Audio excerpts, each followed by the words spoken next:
This is the Ensign Selfix 1620, a fully manual folding film camera from 1950 that I got off my grandfather.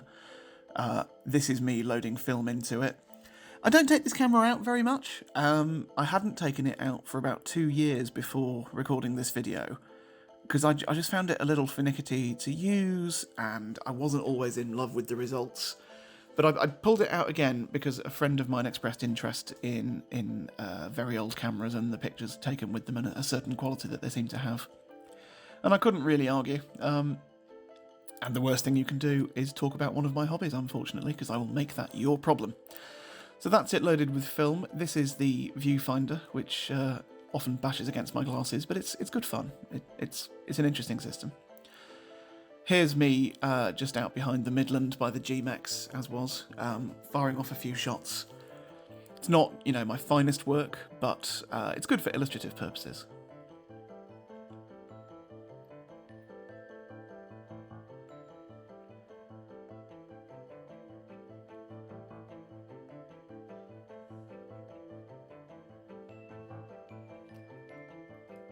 And of course, an extremely cool and exciting shot of me taking a picture of my own phone, which is in the process of recording this video.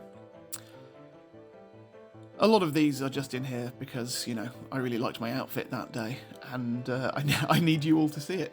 So, do bear with me. Here's a picture of a bin. I'll show you a few more shots now without making you look at me. I liked this picture of a goose. I'll shut up for a bit.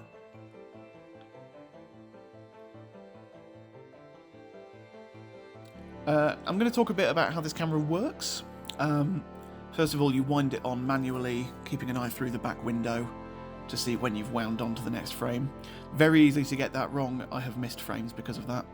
As a folding camera, it expands on a spring-loaded mechanism quite dramatically. This is the shutter speed adjustment here, and then you adjust the aperture using this window and lever system. And what that's doing is adjusting aperture blades inside the body of the camera itself, which is quite cool, quite manual.